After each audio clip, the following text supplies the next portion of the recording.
वीरम अनंत वर्णाण दंसण सहावम वोचामिनियम सार केवली सुध केवली भणिदम। यह नियम सार परमागम है। इसमें गाथा 17 अपनी चल रही थी। चर्चा तो इसकी भेदों तक तो पूरी हो गई थी। इसमें अपन ने 16वीं 17वीं गाथा में दो प्रकार के मनुष्य, कर्ममही और भोगभूमि, ठीक है ना, 7 प्रकार के नारकी, 14 प्रकार के त्रियंच और 4 प्रकार के देव। ये क्यों कहे, अब वो किसी का विषय द्वारा नहीं छोड़ूंगा, उस पर अपन ने खूब इत्मीनान से चर्चा कर ली है। अब अपने को इसकी जो आखिरी पंक्ति है इस पर विचार करना है कि एदे सिंह वित्थारम लोग विभागेषु नादब्धम। तो मुद्दा ये है कि एक तो आचार्य कह रहे हैं नादब्बम, जानना चाहिए जी। तो जानना चाहिए माने तुम्हें हितकारी है। किस लिए हितकारी है? 2 पॉइंट। कौन 2 पॉइंट? एक तो विपरीतता, हाँ, विपरीतता के परिहार के लिए और निज भावना की पुष्टि के लिए जानना चाहिए। मतलब मैंने तो जितना कहना था संकेत में कह दिया, ठीक है ना। लेकिन यदि तुम्हें विस्तार से समझना हो, जैसे अपन ने खोल खोल के चर्चा की, जब 2 प्रकार के मनुष्य, 2 प्रकार के मनुष्य, लेकिन उसका अभिप्राय क्या, वो लोक विभाग में बताया। 7 प्रकार के नारकी, उसका वास्तविक विस्तार क्या है, जैसे अपनी चर्चा वो लोक विभाग ग्रंथ में बताया। 14 प्रकार के त्रिंच की अपने जो चर्चा की, उसके पीछे दृष्टिकोण क्या था, उसका मर्म लोक विभाग ग्रंथ में बताया। और ऐसी 4 प्रकार के देवों के बारे में जो अपन ने चर्चा की, उसका विस्तार जो अपन ने किया इस टाइप से वर्णन, ताकि उनके माध्यम से विपरीतता का परिहार भी हो और निज भावना की पुष्टि भी हो। वो सब लोक विभाग नामक ग्रंथ में बताया गया है। वहां से जानना चाहिए। जानना चाहिए मतलब 2 तरह का, जब हम चाहिए का प्रयोग करते हैं 2 तरह का। एक तो वो कभी तुम्हें जान ले, तो बहुत जानने की इच्छा हो तो जान लेना, वहां से जरूरत नहीं करना, ऐसे मतलब बीच में सुनो। एक तो एक है अर्थ हो गया। संस्कृत में जो 2 तरह के रूपों का होता है, एक होता है आज्ञार्थक और दूसरा होता है विध्यर्थक। तो विध्यर्थक ये चीज वो है कि जो कानूनन, जैसे कानून की किताब में सब चीजें लिखी, लेकिन अब आपको जहां जितनी जरूरत होगी उतनी तो लागू करोगे, तो सारे कानून लागू करते रहोगे नहीं ना। तो ऐसे ही जो जहां अपेक्षित हो उतना कर लेना आपके ऊपर छोड़ा, हमने ऑर्डर नहीं दिया, वो कहलाएगा विध्यर्थक। और आज्ञार्थक यू शुड डू इट, आपको कह दिया वो करना। तो मुद्दा ये है कि यहां पर जो चाहिए लिखा है ये क्या है, विध्यर्थक या आज्ञार्थक? नहीं, ये आज्ञार्थक नहीं है, तो विध्यर्थक ही। क्यों? क्योंकि यदि तुम्हें जितना आचार्य देव ने कहा उतने से मूल बात पूरी समझ में आ जाती, तो फिर ग्रंथ पलट के क्या करो? जैसे मैं कहूं भाई चत्तारी मंगल पाठ पढ़ लेना, तो आप सबको आता, तो मुझे बताना जरूरी है? कोई कहे साहब कहां मिलेगा, अरे पूजन की पुस्तक होती है ना, उसको होता है। अब उसके बाद आपको पूजन की पुस्तक देखने की जरूरत है नहीं, वो चीज आती है तो जरूरत नहीं है, और नहीं आती हो तो जरूरत है। बात समझ में आ रही कि नहीं आ रही? तो यहां पर जिन जीवों को आचार्य देव की इतनी पंक्ति पढ़ने के बाद वो विपरीतता का परिहार और निज भावना की पुष्टि यहां तक का वो पूरा अर्थ विस्तार नहीं आता हो समझ में, तो लोक विभाग नामक ग्रंथ से पढ़ लेना, जान लेना, सीख लेना। और यदि आता है तो विद्यार्थक ही तो कहा मैंने, आज्ञार्थक तो कहा। तुम करो, जानो, ये आज्ञार्थक की भाषा है। और जानना चाहिए, तुम्हें जरूरत हो तो तुम्हें ऐसा करना चाहिए। जैसे कई लोग हैं जिनको अभी खान पान या अलग तरीके के कारण शरीर में गर्मी ज्यादा, तो उन्हें ठंडक के कपड़ों की जरूरत नहीं, तो हाफ शर्ट में घूमना, ठीक है ना। सब हमें लगती नहीं तो हम क्या करें, लेकिन जिनको लगती हो उन्हें पहनना चाहिए। दूसरों की देखा देखी हाफ शर्ट में नहीं घूमना चाहिए। तो चाहिए या विद्यार्थक का जो अर्थ समझ में आ गया आपको कि वो एज पर रिक्वायरमेंट। लेकिन वह रिक्वायरमेंट कहां आएगी? यदि जो कुंद ने जितना कह दिया उतने से आपको समझ में नहीं आता है, वो विपरीतता का परिहार, पहले तो उसका विस्तार, और विस्तार कैसा हो कि जो विपरीतता का परिहार भी कर रहा हो और निज भावना की पुष्टि भी कर रहा हो, ठीक है ना। ऐसा विस्तार, क्षोभसमजन्य विस्तार नहीं, आपकी नॉलेज बढ़ाने वाला विस्तार नहीं कि हाँ मैं ये जानकारी है वो जानकारी है, पंडिताई का नहीं, विपरीतता। तो ये जो विस्तार तो हो, नॉलेज, विस्तार में नॉलेज होगी, लेकिन वह नॉलेज कहां जाना चाहिए? विपरीतता के परिहार में और निज भावना की पुष्टि। अपनी जो चर्चा चली एक एक विषय पे, इन पे भी 1 घंटे चली, इस पे मैंने लगभग 4 घंटे चर्चा इस पे चल चुकी है, ठीक है ना। तो जब 4 घंटे चर्चा चली, मैंने 2 प्रकार के मनुष्य होते हैं, इसमें 1 घंटा क्या करोगे आप? अब वो तो जब सुनो, जब पता चलेगा तब पता चलेगा कि विस्तार क्या है, विस्तार क्या है, ठीक है ना। 7 प्रकार के नारकी हो तो दुनिया जानती, फिर क्या था उसमें?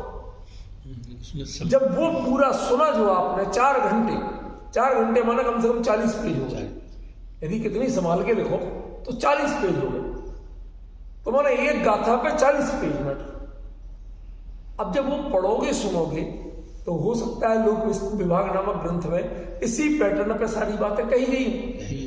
तो उन्होंने कहा यदि मेरे इतना कहने से आपको पता चल जाता है तो बहुत अच्छा है, पूरा समझ में आता है, बहुत अच्छा है। और कदाचित नहीं आता है, कोई कमी लगे तो मैं यहां पर वो सारी चीजें नहीं लिख सकता। क्यों? क्योंकि ये तो विश्वकोश बन जाएगा, फिर सारी चीजें विषय विस्तार होता जाएगा, मूल बात छूटती जाएगी, मूल बात गाथा से गाथा की लिंक जुड़ेगी नहीं। इसलिए आचार्य ने कहा कि इसका जो विस्तार है वह जानना चाहिए, लेकिन जानना चाहिए में छूट नहीं है ज्यादा। यदि नहीं आता है तो आज्ञा है, और आता है तो विद्यार्थक है। समझ गए? आपको जो लिबर्टी है, उसका लिबर्टी का मतलब मूड हो तो जान लेना, फुर्सत मिले तो जान, ऐसा नहीं है। वो आपकी चॉइस नहीं है, वो रिक्वायरमेंट है। जो यहां विद्यार्थक है, हम लोग क्या समझते हैं? As per your choice. तुम्हें अच्छा लगे तो जान लेना, नहीं लगे तो मत जान।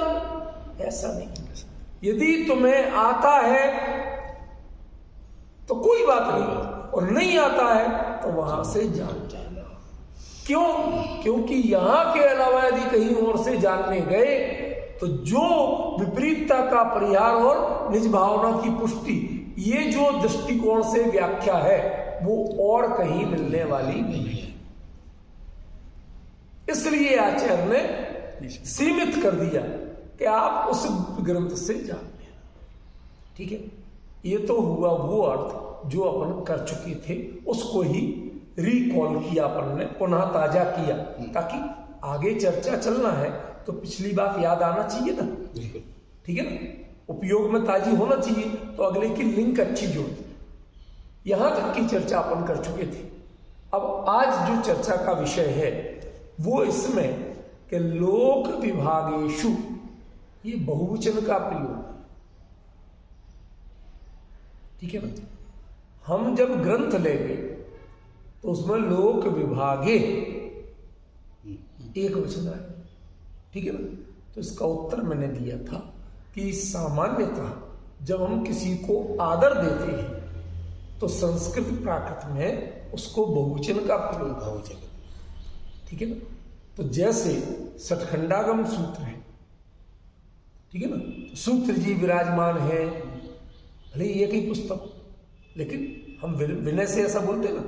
तो ऐसे ही आचार्य कुंद की दृष्टि में ये लोक विभाग नाम का जो ग्रंथ है वो क्या है, आगम है, मूल भगवान की वाणी के रूप में है, गणधर द्वारा गूंथे गए द्वादशांग के पाठ के रूप में है, ख्याल में। तो उसके लिए उन्होंने बहुवचन का प्रयोग किया होगा, ये संभावना है। ये बात अपन कर चुके थे। आज बात थोड़ी सी अलग करना है।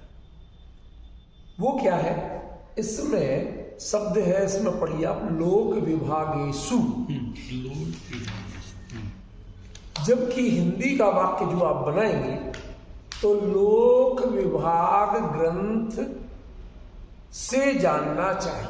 जैसे आप कहें ना ये विषय कहाँ मिलेगा, तो उस ग्रंथ से जान लेना। आप क्या बोलेंगे, से बोलेंगे, मैं नहीं बोलेंगे। भैया समझ में आ रहा है। देखो अपनी चर्चा है, यहाँ पंडिताई प्रवचन नहीं, इसलिए हमारा उद्देश्य होता कि हम अपने आप को आपसी चर्चा के माध्यम से उस विषय को कॉन्क्रीट और क्रिस्टल क्लियर करके चले। कॉन्क्रीट का मतलब जिसमें हिलने की गुंजाइश नहीं, बिल्कुल निर्भ्रांत। बहुत सी चीजें, हाँ वो ऐसी लग रहा था, वो नए विवक्षा है, अपन देख लेंगे, ऐसा क्लियर करके चले। और दूसरा क्रिस्टल क्लियर, उसमें कोई धुंधलापन नहीं, ब्लरनेस नहीं, ठीक है ना, एकदम क्लियर। तो ये अपना दृष्टिकोण जब रहता है तो हम हर शब्द पे, हर मात्रा पे थोड़ा विस्तार से विचार करते हैं।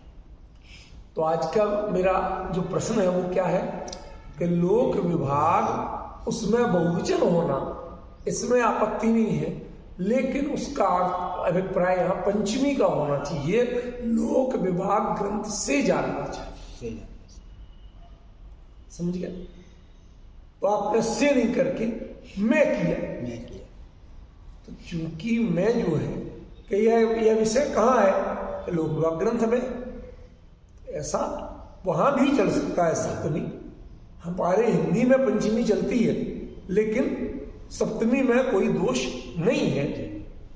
तो आचार्य पंचमी दे देते, क्या बुराई थी। एक बात समझ में आ रही नहीं है भाई, पंचमी दे देते, भ्रम ही नहीं होता। ऐसा प्रयोग आचार्य तब करते हैं जब उन्हें एक से एक शब्द में दो या दो से अधिक अभिप्राय देना।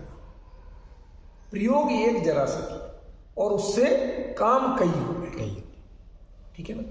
तो और दूसरा कौन सा काम हो रहा, ये प्रश्न करो, उसका उत्तर आज चल रहा है, ठीक है ना। उसका मतलब क्या, लोक विभाग को आप लोक विभाग ही रखो। तीन लोक का वर्गीकरण है ना, ठीक है ना। तो जो लोक के विभाग हैं 14 राजू तंग नव जो है, आप इसमें प्रत्यक्ष जानना। वर्तमान में आप देखो, भले ही नरक की नारकी यहां नहीं दिख रही, स्वर्ग के देवता नहीं दिख रहे, लेकिन लोगों की परिणति देखो तो आपको नारकी भी दिखेंगे, देवता भी दिखेंगे, त्रियंच भी दिखेंगे और मनुष्य भी दिखेंगे। इन्हीं मनुष्यों कई लोग कीड़े मकोड़ों की तरह जीने को मजबूर हैं, कूड़े से बीन बीन के खाना खाने को मजबूर हैं।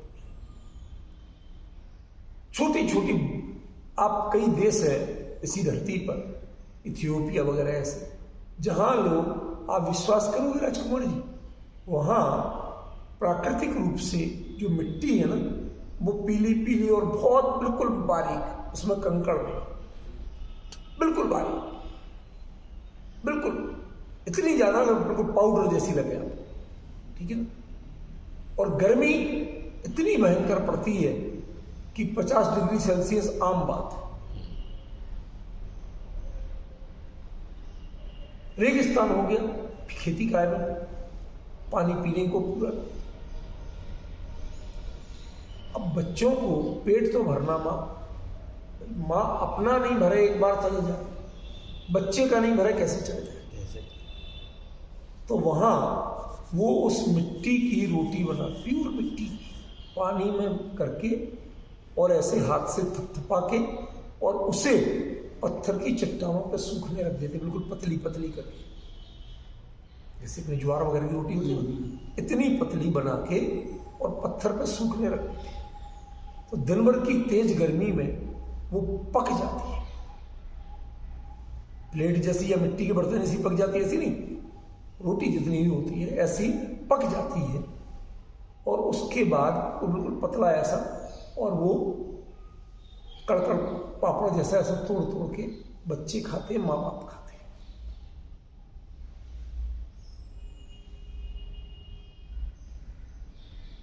अब कल्पना कर पा रहे हो क्या कहना चाहते? नरक जैसी स्थिति नहीं देख रही क्या? 3 लोग को अनाज जो खाए तो पण एक में कड़ा ना नहाए, वहाँ एक दाना उपलब्ध नहीं है। वो लोग कहते हैं हमने, कई लोग जीवन में नहीं देखो, ये मिट्टी खा खा के बच्चों के ऐसे तंबू जैसे पेट तल रहे, पूरा शरीर हड्डियों का ढांचा, और वो ऐसे ललचाते, ऐसे देखते जो भैया खा।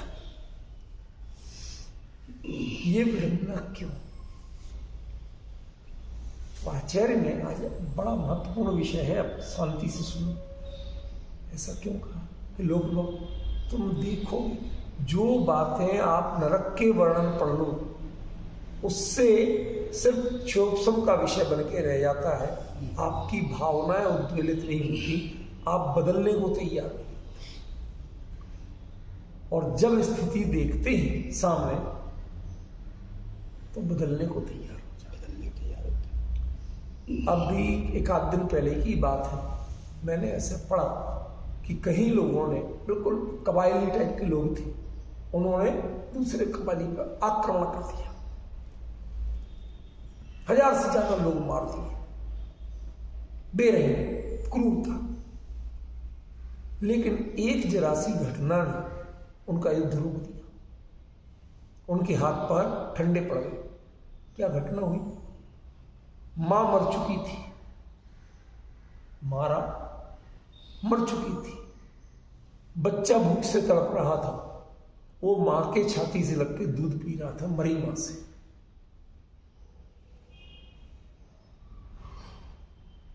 तुम हिंसा कर रहे हो, इस बच्चे का क्या दोष? उसका दूध क्यों छीना? अपनी कषाय। ये दृश्य देखा, वो जो भयंकर हिंसक लाखों खूंखार लोग युद्ध बंद कर दिया, भाई साहब अब नहीं लड़ेंगे, अब नहीं लड़ा जाता। अरे तुम तो जीतने आए थे, तो वो बात अलग थी। कसम करके आए थे कि नेस्तनाबूद करके आएंगे, बात सही है, अब नहीं लड़ा जाता, अब हिम्मत नहीं हो रही। तो बताइए, ये करुणा और अहिंसा का पाठ उस प्रैक्टिकल से आया कि ग्रंथों से पढ़ के आया? प्रैक्टिकल। सामने जब देखा तो आपका सारा हौसला और सारी क्रूरता गायब, डावाडोल हो गए, हाथ पैर ठंडे पड़ गए, सब अस्त्र शस्त्र छूट गए। जिन आंखों में अंगारे बरस रहे थे उन आंखों में नमी आ गई। मतलब जब इन चीजों को प्रत्यक्ष देखें तो आप कह सकते हैं कि भैया अब नरक और स्वर्ग तो देखना संभव नहीं है। आप ऐसी कल्पना कर लो, पर रियल नरक स्वर्ग तो नहीं है। तो जब आप मनुष्यों की यह हालत देखोगे और नरक में क्या होता है वो आप फिर तो कल्पना कर सकते। अभी जो लोग भोगते ही नहीं कोई परिस्थितियां, कल्पना क्या करेंगे? हमारे आपके बच्चे जो फिलहाल ठीक ठाक परिस्थितियों में पल रहे हैं, उनके माँ बाप अच्छे पूरे उनको प्राणपण से पालने वाले हैं, उन्हें अभाव का पता ही नहीं, परेशानी का पता नहीं, वो तो हर चीज में इस हिसाब से बोल देते हैं। अब हम लोगों ने जो चीजें भोगी हैं, हमें कुछ एहसास है कि भैया कैसे होता है। कभी कभी कहना पड़ता है, बच्चे तुम लोग कह देते हो हमें पता है कैसे, आप 2-2 पैसे क्यों बचाते हो, इतना क्यों करते हो, तुम्हें पता नहीं, हमें पता है इसकी कीमत कैसे आती पैसे, तुम लोगों को मिल रहे तुम्हें तो लगता फूको। समझ गया? ये चीज तो ऐसी आती है, दुनिया में तो ऐसा लगता ही है। आजकल बच्चों के डायलॉग बड़े कॉमन है, लेकिन उसके बावजूद हमारी हिम्मत नहीं होती। क्यों? आपको उसकी कीमत पता है। तो जिन्होंने एक प्रत्यक्ष देखा इतनी विसंगति और दूसरी जिनवाणी को पढ़ा, अब दोनों में आ जाओ एक साथ, दोनों चीजें एक साथ चल रही। यहां देख के आया, यहां देख के मेरा हृदय कांप गया, करुणा से भर गया, और उसके बाद जिनवाणी में पढ़ा कि वहां तो नरक में तो इससे भी, ये तो कुछ भी नहीं है। तो जो ऐसा पता चलता है परिणामों का, तो ये दोनों चीजें एक दूसरे की पूरक बनती है। यदि आप लोक विभाग में नहीं देखोगे तो ग्रंथ के पढ़ने से वो भावनाएं, वो संवेदनाएं आपको नहीं जगे। समझ रहे हो? इसलिए यहां लोक विभाग माने लोक विभाग भी है और लोक विभाग नामक ग्रंथ भी। उस ग्रंथ में तो इस ढंग का विस्तार बताया गया, ये कोई शक की बात नहीं, लेकिन शब्द कितना विस्तार करेंगे। अभी उस दिन जब मैंने आचार्य कुंदकुंद की समाधि के बारे में जो बोला था, अब जितना मैं बोल गया, और अभी भी उसमें एक गाथा पे कई घंटे बोल सकता हूं, आप जानते ही है मेरी शैली। अब जब उस पर लिखने बैठा तो लिखा उतना नहीं जाता, वो समेट जाता है। समझ गया ना? तो जो यथार्थ में होगा शब्दों में कितना आएगा। आपसे ही कहे कि आपने बहुत परेशानी होगी, बहुत तेज दर्द हुआ साहब, जब हमारी पैर टूटा, अब आपने बहुत तेज 4 बार लिख दिया, अब क्या करूं? पढ़ने वालों को एक बात को 4 से पढ़ो, लेकिन ये जितना लिखा ना, इससे कई हजार गुना दर्द था मुझे। तुम 4 बार में ऐतराज कर रहे हो और हमें 1000 गुना था। मैं तो 1000 बार भी लिखूं तो पूरा नहीं पढ़ रहा दिखता मुझे। इसका मतलब है शब्द का ज्ञान और संवेदना, इन दोनों की दूरी बहुत बड़ी। ये दोनों एक चीज नहीं है। शब्द कभी संवेदना को व्यक्त नहीं कर सकता, इसलिए आपको संवेदना के लिए उन परिस्थितियों को भी देखना होगा, उन शब्दों की जगह। शब्दों का त्याग नहीं कराना, आगम को नहीं छुड़ाना, पढ़ो, लेकिन उसका सही अर्थ कब समझ में आएगा? जब उन परिस्थितियों को प्रत्यक्ष देखो। समझ गए? तो इसका दूसरा अर्थ क्या हुआ कि लोक विभागों में, लोक का जो विभाग है, 3 लोक संबंधी जो भी समझ लो, इनमें जगह जगह जाओ। जगह, आज आप कई देशों में ऐसे रहते हो जहां अनाप शनाप सरकारी इतने दे रही है कि आप खा खा के परेशान हो जाओ, कोई कमी ही नहीं लगती। कुछ नहीं कमाओ तो अभी तुम्हारे यहां के रईस से अच्छी जिंदगी जीती। उन्हें कैसे समझ में आए? किताब में पढ़ा कि साहब फला जगह देश में ऐसी गरीबी, फला देश में ऐसी परिस्थिति है, लगता है। लेकिन जब उसके लाइव वीडियो देखते हो या प्रत्यक्ष जाके वहां देखो हालत, तो तब आपकी संवेदनाएं बदलती, तब आपकी जो स्ट्रेट फॉरवर्ड है कुछ नहीं होता, इन कहने की भाषा बदलेगी, आपका चिंतन बदलेगा, आपकी भावनाएं बदलेगी। नियम सार क्या है? भावना ग्रंथ। अड़िए भावना क्लियर दिया, ये भावना ग्रंथ है। जब तक वह शब्द भाव और भाव से भावना, इन दो का अंतर आज समझ लेना। शब्द का अर्थ या भाव समझना एक चीज है और भाव को भावना तक ले जाना दूसरी चीज। समझ गया? वाटर माने पानी, पानी माने जो पीने के काम आता है, गर्मियों में प्यास लगती ना, पीते हो, ये अर्थ भी हो गया, भाव भी हो गया, जान लिया। लेकिन पानी की कीमत क्या होती है?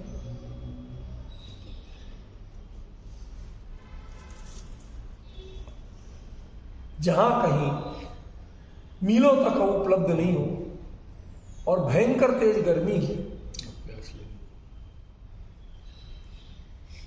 गले में कांटे से उग रहे हो, सिर चकरा रहा हो, आंखें धुंधली पड़ रही हो, उस समय पूछो कि आपको 1 कप पानी मिलेगा कितने का? जितनी जितनी प्यास बढ़ती जाएगी उतना उतना रेट बढ़ता है, आप उतनी अधिक कीमत चुकाने को तैयार। तब सिंधु नीर ते प्यास ना जाए तो पण एक ना बूंद लहाए। अब उसकी कीमत जानो, उसकी वेदना जानो। समझ रहे? जो प्यास से तड़पा ही नहीं हो उससे सिंधु नीर ते प्यास ना जाए का अर्थ कहां से समझ में आएगा? डिक्शनरियों से अर्थ नहीं मिला करती, समझ गए? अन्य शब्द मिला करते हैं, अर्थ नहीं मिला करते। अर्थ तो कहां मिलेंगे? पहले भावों में, और समझ में कब आएंगे? कि भावना। ये अंतर समझना, भाव और भावना। जैसे पानी, वाटर माने पानी, ये दूसरा शब्दार्थ है। पानी माने जिससे प्यास बुझती है, ये भाव है। लेकिन तेज प्यास लगने के बाद, तड़पने के बाद जब पानी मिलता है और उसकी जो फीलिंग्स जगती है, वो भावना। अंतर समझ रहे हो? तो मैंने क्या कहा? आचार्य ने शब्द लिखे, ठीक है ना? उसका भाव तो ग्रंथ में मिल जाएगा एक बार, लेकिन भावना ग्रंथ में नहीं मिलेगी। भावना लोक विभाग में जाने लगेगी। जब उन परिस्थितियों को प्रत्यक्ष देखोगे, भोगोगे, तो आपको वो फीलिंग्स जगेगी। महलों में रहने वाले को, जिनको दिन रात वो पूछते ही रहते, सर जी पानी लेंगे, सर जी चाय लेंगे, जिनके लिए नौकर चाकर इसी ड्यूटी पे लगे हैं, उनको कैसे समझ में आएगा कि भूख और प्यास क्या होती है? आप ग्रंथ पढ़ के नहीं समझा सकते हो, उस परिस्थिति में जाने के बाद समझ में। इसलिए आचार्य कह रहे हैं कि आप उनको भावना रूप में लोगे, तब तो वो भावना के निमित्त बनेंगे। जब तक आप भावना और संवेदना में पहुंचे ही नहीं, तो वो भावना के निमित्त कैसे बनेंगे? देखो, एक साइफन सिस्टम होता है, नाम सुना? नाम सुना सर। खास तो ये अपने साइफन जो अपन यूज करते वो नहीं, साइफन सिस्टम माने जो बड़े बड़े बांधों में रेयरली लगते हैं, ऐसे बांधों में लगाया जाता है कि जहां उस बांध के लिए जहां पानी आने का जो सोर्स है, वो कहने को तो एकदम नाममात्र, लेकिन प्राकृतिक संरचना ऐसी है कि आज यदि उस बांध में सूखा पड़ा, लगभग तल्ली दिख रही है, ऐसा इतना सा पानी, और उसमें आप रात को सो गए ऐसी देख के, लेकिन आसपास के आपके उधर बूंद भी नहीं गिरी, लेकिन जहां पीछे से जो पानी आता है, पहाड़ी एरिया जो है, यदि वहां तेज बारिश हो गई तो रात भर में फुल भर जाएगा। खरबों गैलन पानी, कुछ 1000 लीटर की बात नहीं कर रहा हूं, खरबों गैलन पानी फुल भर जाएगा। अब उसके लिए क्या किया जाए कि इस बांध की किसी भी चीज की क्षमता तो होती है, कैपेसिटी, कितना वो सह सकता। तो जो बांध बनाया जाता है, हर एक का एक अपना पैरामीटर होता है कि कितनी सहन शक्ति इसमें है, उसके हिसाब से बना है। अब वो जो बना था, वो बना था कि ये समझ लो कोई लेवल है, इस लेवल तक के पानी के लिए तो ये सही है। क्यों?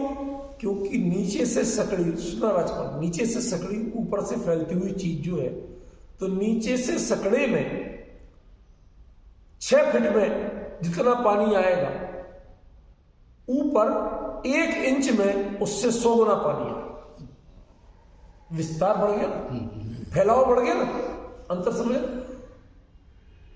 तो यदि आपको लग रहा है कि उसमें 92 फीट की क्षमता है, तो 92 फीट तक 1 इंच हो गया, तो मैं 1 इंच दिख रहा, वो यदि नीचे के हिसाब से देखो तो वो 6 फीट है। और जब बरस रहा है पीछे तो आता इतने वेग से है, वहां की प्राकृतिक संरचना ऐसी है। तो ऐसे में बांधों में साइफन सिस्टम लगाए जाते। इंसान कब जागे? पता चलेगा जब ही तो, कोई अलार्म अलार्म बजे, कोई जगाए, फिर वो जाए, चाबी ढूंढे, गेट के ऊपर जाए, फिर वहां उसको खोलने के लिए घुमाए, कब गेट खुले उतने में तो बंद फट जाए। समझ रहे? तो साइफन सिस्टम वो होता है, वो एक हैवी मशीनरी इक्विपमेंट, पंखा जैसा होता है, उसको पानी ने टच किया और वो ऑटोमेटिक चालू हो जाएगा। और ऊपर के लेवल से 4 फीट पानी खत्म करने के बाद वो बंद होगा। चालू होगा 92 पे, लेकिन 4 के लिए 6, वो 86 पे जाके बंद हो ऑटोमेटिक। तो उतना पानी जब तक ना छुए तो वो साइफन किसी बिजली के स्विच से नहीं चलता, उसका पंखा बिजली के स्विच से नहीं चलता, वो पानी का लेवल वहां तक पहुंचेगा तो चलेगा। मान लखनऊ के डैम में वही लगा हुआ है, वहां अक्सर लोगों ने ये देखा। और वो इतनी तेज, गेट सारे खोल दे तो उतना पानी नहीं निकलता जितना उससे निकलता। उसका सिस्टम इतना हैवी है कि मतलब हम लोगों के घरों तक वैसे पानी नहीं आता, पूरे गेट खुले रहे। लेकिन यदि साइफन सिस्टम चला तो घर के बगल से पानी बह रहा होता, माने नदी से लगभग 600 मीटर दूर, 800 मीटर दूर, 1 किलोमीटर जितनी दूरी पे पानी पहुंच जाता। अब वो तो ऊंचाई बढ़ रही है तो फैलाव बढ़ रहा है। इतना चौड़ा नदी का पार्ट हो जाए, जितना आप गंगा का नहीं देखते ऐसा हो जाए, तो बहुत बड़ी बात है कि नहीं? तो वो साइफन सिस्टम, तो वो पकड़े तो सही, जब तक वो साइफन का पंख वहां तक पानी नहीं छुएगा तो वो इतने हैवी सिस्टम है कि उनको तुम घुमा घुमा के नहीं चला सकते। गेट खोलने के लिए यूं वो अपना चक्का घुमाते हैं, वो धीरे धीरे ऊपर होता जाता है। वो तुम मैनुअली कर सकते हो, ये मैनुअली नहीं कर सकते। ऐसे ही भावना को आप मैनुअली, माने अकेले शब्द ज्ञान से नहीं कर सकते। आप डिफरेंस समझ, यूं ही दृष्टांत नहीं दे रहा था, यूं ही बात नहीं कह रहा था, उनमें कहीं ना कहीं एकदम साम्य था जब मैं दे रहा था। ये भावनाएं कब प्रेरित होती हैं? जब उन परिस्थितियों में आप जीते हैं, पहुंचते हैं, तो वो भावनाएं तब आप वैसा करने के लिए तत्पर होते हैं, अन्यथा नहीं। समझ में आया क्या कहा? ये अंतर समझना। आचार्य ने लोक विभागेषु नादव्यम, शब्द ज्ञान और क्षोभसम ज्ञान में तृप्त होके मत बैठ जाओ। आज की सबसे बड़ी विडंबना है, जिसको आप सो कॉल्ड पंडिताई कहते हो, वो टोटली शब्द ज्ञान में तृप्त है। वाटर माने पानी में तृप्त है। उसने कभी चिंतन तक नहीं किया कि इससे आगे उसको, हमें भाव को भी जानना और भावना को भी जानना। उस दौर से नहीं गुजरे वो। जैसे लोग की कहावतें होती हैं, जिनके पांव ना फटी बिमाई बेका जाने पीर पर आई, उन परिस्थितियों से ही नहीं गुजरे। तो आचार्य ने बड़ा सोच समझ के प्रयोग किया, लोक विभागेषु नादव्यम। ये लोक विभाग ग्रंथ है, ये भी पुष्टि होगी। उस दिन मैंने बोला था, लिखा भी था आर्टिकल, पुष्टि होगी, आचार्य ने लिख दिया। लेकिन ये वो वाला लोक विभाग नहीं है जो 11वीं शताब्दी में लिखा गया। समझ गया? ये लोक विभाग आगम है जो कुंद कुंद के सामने उनके गुरु के पास भी जो मौजूद था, जिसको उन्होंने, क्योंकि पहले लिखा तो जाता नहीं था, तो जिसको उन्होंने गुरुमुख से पढ़ा था। पॉइंट समझ में? ऐसी, जिसे कहते हैं ना कि बटर, समझते हो बटर? बटर नहीं जानते? कभी कोई चने भिगो तो रात भर भीगे तो अधिकांश फूल जाते हैं, पर जो बटर होते वो फूलते नहीं, वो पत्थर के कंकड़ की तरह रखे रहते। अब समझ गए? तो जिनके परिणाम बटर हो गए वो ना भाड़ में सेको तो ना सकेंगे, और ना पानी में फूलो तो ना फूलेंगे, समझना तो है ही। मुद्दे की बात समझो। वो किसी भी परिस्थिति में उन्हें कोई फर्क नहीं पड़ता, क्षोभ सम की पंडिताई चालू आई। जिनके जो शब्द से अर्थ तक तो पहुंचते हैं, भाव तक ही नहीं पहुंच पाते। पानी माने जो प्यास बुझाने के काम आता है ये नहीं समझ पाते हैं, वो वाटर माने पानी की बात करते हैं, और उसके लिए डिक्शनरी दिखा देंगे, उसमें जल भी दिया है, तोय भी दिया, अम्बू भी दिया, वो ये सब गिना देंगे। फला शास्त्र में लिखा, ढिमका शास्त्र में लिखा। आचार्य कुछ और कह रहे हैं, उनका दिशा निर्देश कुछ और है। समझ में आ रहा? अब ये चीजें नहीं निकाली जाए संजय भाई, बाकी चले जाओ, उसमें क्या है? ऐसा तो 1 घंटे में हम 10 गाथाएं 20 गाथाएं कर दो, तो अलग निकल गया, समझे कि नहीं? तो ये जो है, इसीलिए कहा इनका विस्तार। विस्तार माने ऐसा हो जाए उसका नाम विस्तार नहीं। विस्तार हमेशा होता है भाव का विस्तार, भावना में होता है, भाव का विस्तार लोक में नहीं।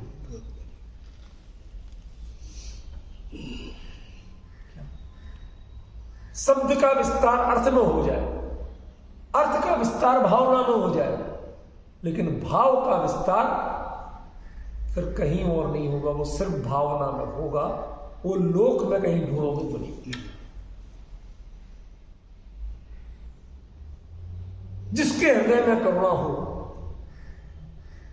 उसको यदि कोई विहिंसा, विभीषिका, कष्ट, अभाव इनकी बात भी की जाए तो वो जिस लेवल पे व्यथित हो जाता है, द्रवित हो जाता है, वो कौन, ये विस्तार किसने पैदा की? शब्दों में तो नहीं था, सबने वही सुना। जिसकी भावना थी उसकी वो प्रतिक्रिया आई, और जिसके भावना ही नहीं है उसकी प्रतिक्रिया आएगी। अहंकार, क्षोभ समझ, मैंने ये जाना, मैं ये कर, समझ गया? ये विडंबना, ये सबसे विषम स्थिति। तो जो आचार्य ने यहां कहा उसका जो द्वितीय अर्थ है वो आपको भावनात्मक विस्तार का अर्थ है। आप प्रत्यक्ष उन परिस्थितियों को देखिए, भावों से जुड़िए और संवेदना तक पहुंचिए। एक व्यक्ति भूख के बारे में 100 पेज की किताब लिखी, एक से एक चुन चुन के शब्द लाए, सचिन, और 2 दिन भूखा रहे। बताइए किसको ज्यादा पता है? उन परिस्थितियों से ही नहीं गुजरे, उस दौर से नहीं गुजरे, तुम क्या कहोगे?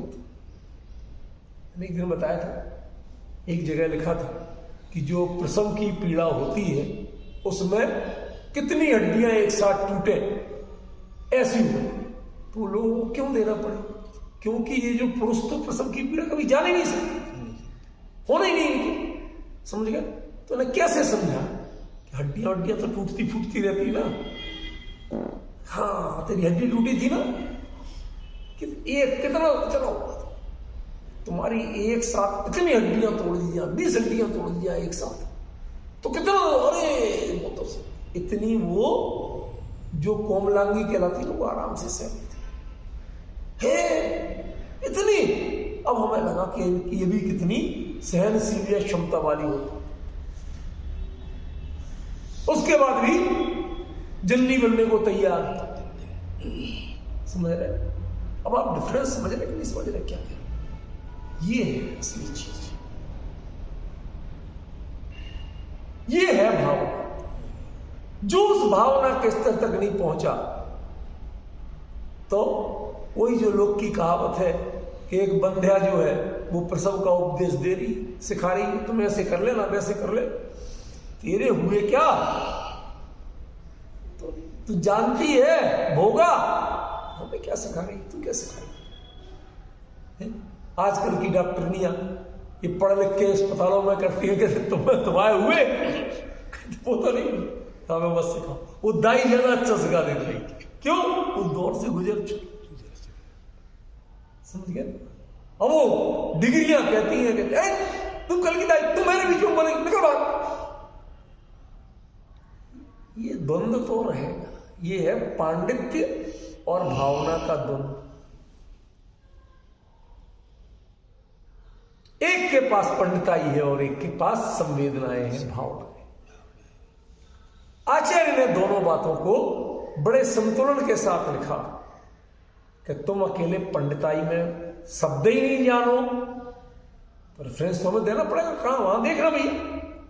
यदि तुम इतने से समझ जाओ बहुत अच्छा, नहीं समझ पाओ तो आपको सोर्स बता दिए, लेकिन उतने से ही आपको सब कुछ समझ में नहीं आ जाएगा। फिर आपको और जो क्लियर करना है तो लोक विभागों में जाके देखना, मतलब नरक में जाके देखना नहीं। जब नरक का जो वर्णन पढ़ा आपने और इतने अभाव की पीड़ा को देखा, तो फिर वहां की पीड़ा क्या होगी आपको समझ में। एक हड्डी टूटने की पीड़ा आपने देखी, तो 20 हड्डी एक साथ टूटने की पीड़ा क्या होगी अब आपको समझ में, अभी समझ में नहीं। ठीक है, जीवन में जिसकी एक हड्डी नहीं टूटी हो, उसे क्या पता हड्डी टूटने का दर्द क्या होता है, तो उसे 20 हड्डी टूटने का दर्द कैसे समझाओगे? ये जो आचार्य कुंद के प्रयोग विधि देखो, शब्दों का कैसा प्रयोग करते हैं। सप्तमी भूषण का एक प्रयोग देखे उन्होंने शब्द, शब्द से अर्थ, अर्थ से भाव और भाव से भावना तक की दूरी बताई। अब ये जो नहीं निकाल पाए तो नियम सार का अर्थ कहां किया? तो कोई कहेगा लोक विभागों में जान लेना, कोई कहेगा लोक विभाग नाम के ग्रंथ में जान लेना। अब इससे वो विस्तार, जो विस्तार शब्द है, वो विस्तार कैसे समझ?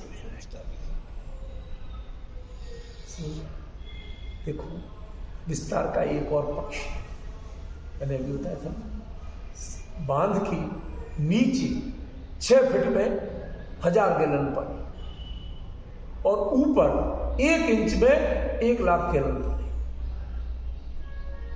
ये जो क्वांटिटी बढ़ रही है, ये क्वांटिटी जो बढ़ रही है, ये काय से बढ़ रही है? विस्तार से। ऐसे ही जब आपका मन उतनी दूर तक का सोच पाएगा, आपके चिंतन की दिशा उतनी दूर तक जा पाएगी, तब तो आप उसको समझेंगे। नहीं तो शास्त्र में या लोक में एक कहावत चलती है, राजकुमार जी अच्छी तरह जानते हैं, कूप मंडूक सुना होगा, कुएं का मेढक। तो कुएं का मेढक, समुद्र का मेढक आके उसको कहे भाई साहब कहां से आए? समुद्र।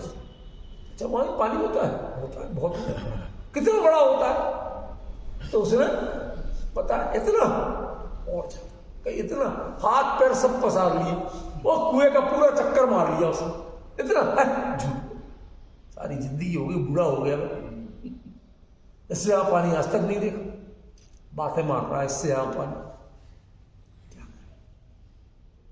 निकल के चल, बताता हूं होता कि नहीं होता, कुएं से बाहर तो निकल। ऐसे ही तुम शब्द ज्ञान के पंडित, शास्त्रों की कारा से बाहर तो निकलो,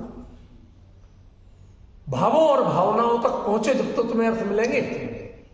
लेकिन तुम तो शब्द ज्ञान, नए ज्ञान, इनकी पंडिताई में उलझ के अपना धंधा कर रहे हो, तुम्हें भाव और भावना मिलेगी कहां से? कुंठित हो जाते हैं सारे भाव और भावनाएं जब हमारी लालच अपनी बुद्धि को घेर लेती है, जब निर्माण लिखाने की भावना आपकी बुद्धि को घेर लेती है, जब मान का व्यापार करने की भावना आपकी बुद्धि को घेर लेती है, जब तालियों की गड़गड़ाहट आपकी बुद्धि को घेर लेती है, उसका लालच आपको घेर लेता है, वहां भाव और भावनाएं शून्य की। क्योंकि आपके मन में ये जो जगना चाहिए था, इनका स्थान तो इसने ले लिया। अब ये भाव और भावनाएं मिलेंगी कहां से, उगेगी कहां? जिस खेत में आपने गेहूं बोया हो और उस पर खरपतवार लग जाए, आप बताओ, कोई आम या जामुन जैसा जो पेड़ होता है, ये मजबूत कि बिल्कुल पतली सी बेल, बिल्कुल पतली, जिसकी मतलब इतने से ज्यादा मोटाई तने की नहीं होती, ऐसी पतली सी बेल, कौन मजबूत है? पेड़ मजबूत है।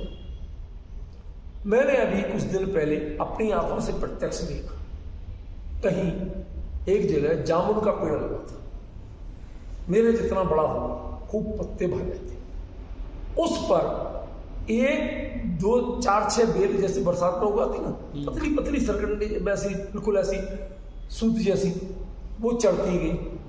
उन्होंने उसको चारों ओर से चिपक गई, उनका जाल सा बन गया।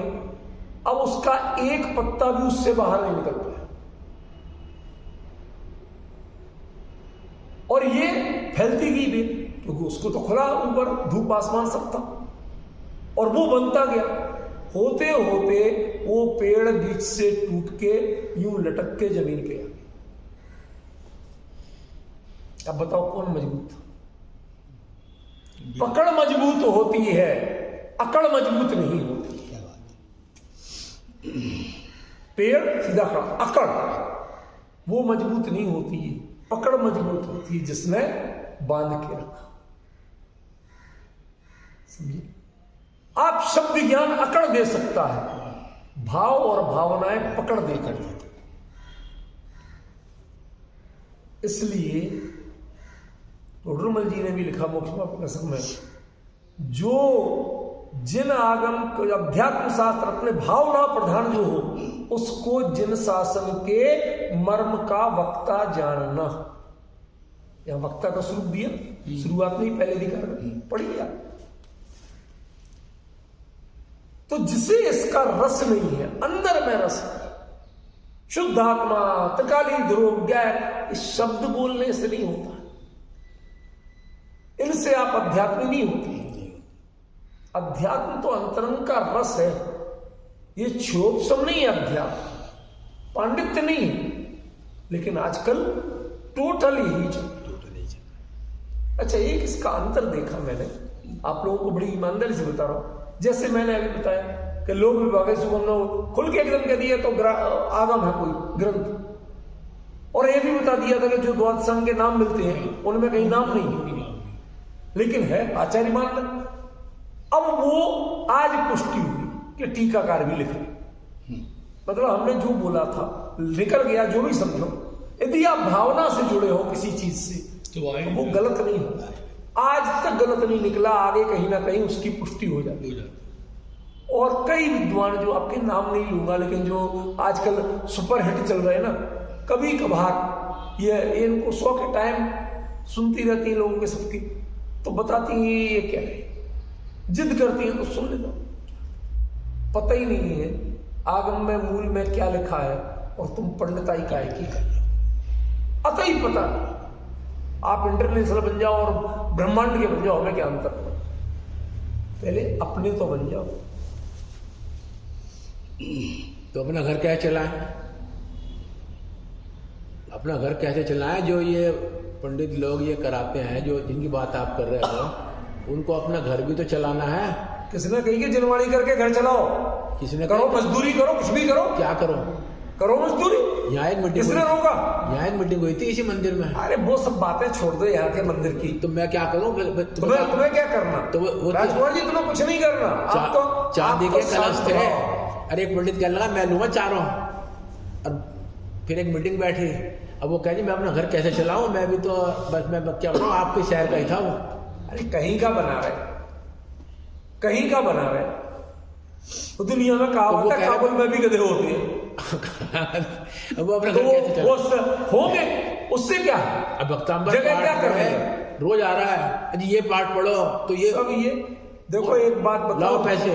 पंचम काल जिसे आप पंचम काल कहते हो, वो काल से नहीं होता, मौसम से नहीं होता, परिवर्तन से नहीं होता, वो भावों के परिवर्तन से पंचम काल कहलाता है। बाकी सर्दी गर्मी बरसात तो तब भी ऐसी होती थी, सही बात, समझ में, लोगों की कषाएं तब भी ऐसी होती थी, तब तो और भयंकर थी, 7 मिनट जाने लायक थी। आज तो किसी की हिम्मत नहीं है 7 मिनट चला जाए, समझ गए। लेकिन पंचम काल क्या, कि वो बेल की तरह कस ली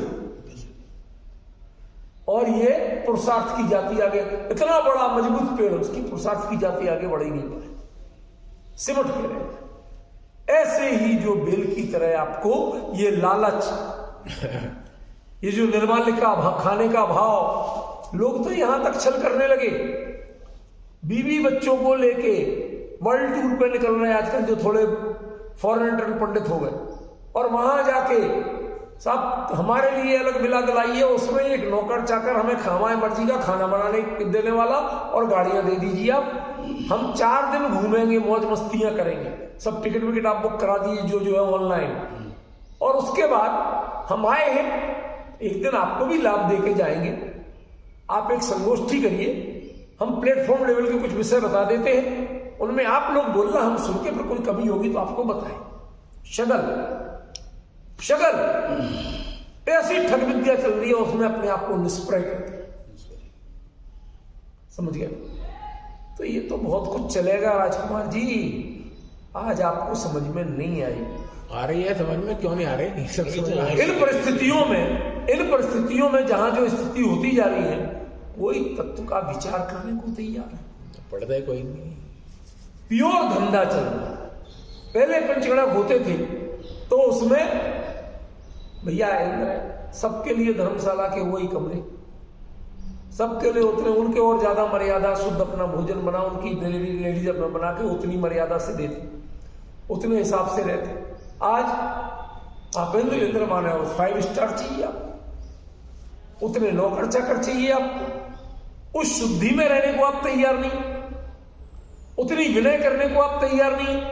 आपके अनुसार पंचगणक चले, यदि आप स्वधर्मेंद्र बन गए तो सब, मैं तो 7 बजे पहले उठ नहीं सकता, भगवान का जन्म 7 बजे पहले नहीं होना चाहिए, क्योंकि मैं उठ नहीं सकता।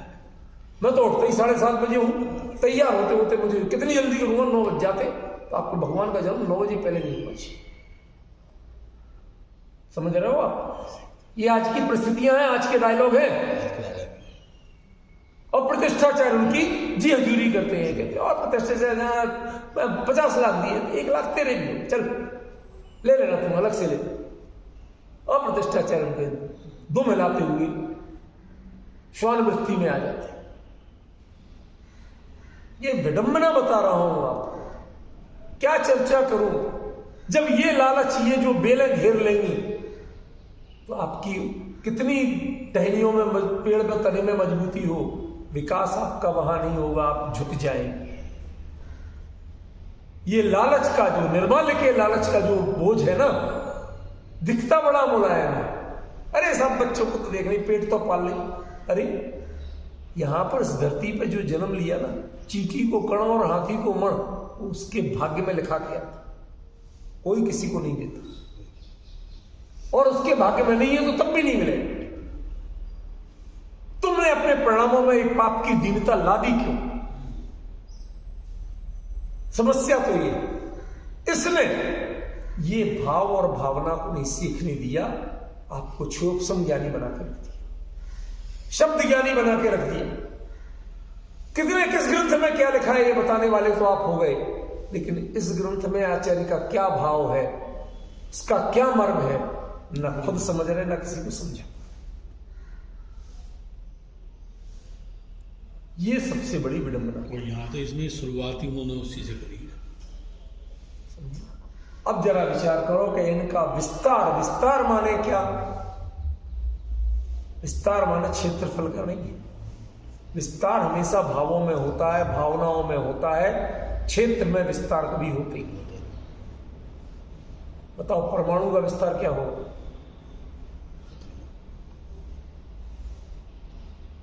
बताओ क्या विस्तार हो? लेकिन उसकी जब क्षमता जानते हैं, उससे परिचित होते हैं, तो आप उसके मन में एक अलग इमेज, अरे इतना। तो आप क्षेत्र से विस्तार देखोगे तो वो परमाणु अत्यंत तुच्छ है और आपका मोतीचूर का लड्डू बहुत बड़ा है। समझ में? जिसको आप यूं गप कर जाते हो तो परमाणु की तो आपको हैसियत ही लगेगी, लेकिन जब परमाणु की क्षमता का पता चलता है, दूर रहे तो भाई साहब बच गए। आपने उसके भाव और भावनाओं को जाना, उनकी संवेदनाओं को जिया, आपको कुछ नहीं पता। समझ में? तो ऐसे ही जो हमारे आचार्यों ने शब्द लिखे तो शब्द ही है, पहले उसका सही अर्थ करो, सही अर्थ करके भावनाओं तक, भाव तक पहुंचो, फिर भाव से उन परिस्थितियों को से अपने आप को जोड़ो तो आपको भावनाओं का पता चलेगा और उस भावना से आपको क्लैरिटी आएगी कि आप क्या करना है। तब लगेगा कि आचार्य ने क्या लिखा, तब लगेगा कि हाँ दब्बम जानना चाहिए, जानना चाहिए। तब आपको लगेगा आचार्य सही कह रहे थे, तुम्हें जानना चाहिए, तुमने मौके पर नहीं जाना ना, उसके कारण मनुष्य वो चला गया। तुम इस समय नौकरी में, धंधे में, कमाई में, धमाई में, लोगों को उल्टा सीधा पड़ा के मूड़ने में, इन सब क्षण प्रपंचों में लगे रहे ना, तो तुम्हें जानना चाहिए। जैसे हम कहते हैं, पिताजी हमारा हमारे कहते थे, बेटा रोज सुबह उठना चाहिए, सुबह उठ के घूमना चाहिए, जल्दी तैयार होकर प्रक्षाल पूजन को जाना चाहिए। अब जब हमें इन चीजों का महत्व समझ में आया, 70% जिंदगी जा चुकी, अब हाथ पैर काम नहीं कर रहे, उठना चाहते उठा नहीं जाता, घूमना चाहते घूमा नहीं जाता, घुटने काम नहीं कर रहे, क्यों? प्रक्षाल पूजन के लिए जाना चाहते तो भी परिस्थितियां काम नहीं कर रही। हमने ऐसे ऐसे देखे संजय भाई, जो कई पिंजड़ों में माता पिता, यज्ञ नायक को पता नहीं क्या क्या बन गए, इंद्र वगैरह, ठीक है ना, वो श्री जी के प्रक्षाल के लायक नहीं बची। इसलिए नहीं कि वो शारीरिक रूप से अक्षम हो गए थे, उनको कुछ ऐसी बीमारियां कि उनका शरीर इस लायक रहता ही नहीं था कि वो श्री जी तो क्या शास्त्र भी छू सकते। समझ गया? डाई पर बांध बांध के रहना पड़ता था, कहां से छुओ? पूरा जीवन, ठीक है तुम्हारे पास अपार पैसा, तुम पूरी डायपर की इंडस्ट्री खरीद सकते हो, लेकिन डायपर की इंडस्ट्री खरीद के जिनवाणी और जिनेंद्र देव को छूने लायक नहीं बचो। साधनों को जुटा जुटा के आप अपना जीवन तो किसी तरह निकाल लोगे, समाज में इज्जत पालोगे, लेकिन साधना के क्षेत्र में प्रवेश करने लायक नहीं रहो। समझे? नाम नहीं ले रहा हूं, यही दिल्ली के टॉप टॉप मोक्षों की बात बता रहा हूं। कहते डॉक्टर साहब क्या करें ये स्थिति, हमें तो ये डायपर ही सहारा है, इसके बिना बस 1 मिनट।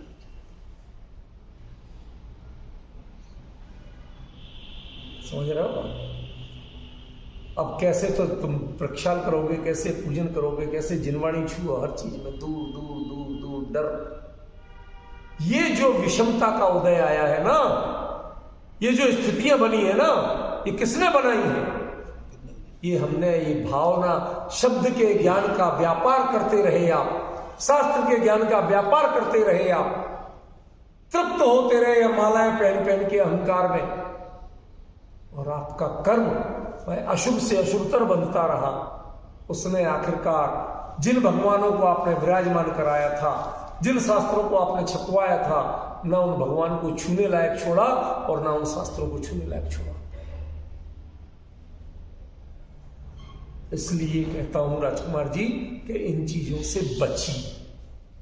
जी समय तो हो गया है। वैसे एक बात मैं वैसे पूछ रहा हूँ एक ये जो भक्तांबर पाठ का मैंने एक वो अपने उसमें कमरे में चिपकाया हुआ था, तो मैं आज सवेरे पढ़ रहा था वो, उसमें लिखा था समुद्र में मगरमच्छ से भरा हुआ हो, फलाना हो, ढिमकाना हो, अपने क्या क्या लिख रखा था।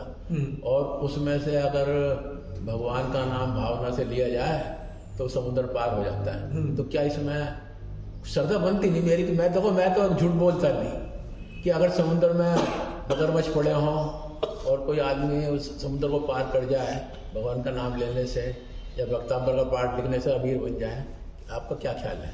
देखो ऐसा है, ये सब अर्थ जो है ये प्रतीकात्मक है, इनको आप बाहर के चमत्कार के रूप में लेते हैं, ये अज्ञान है। जो मानता है कि हम तो भगवान का नाम लेंगे और मगरमच्छ वाली बात क्या है?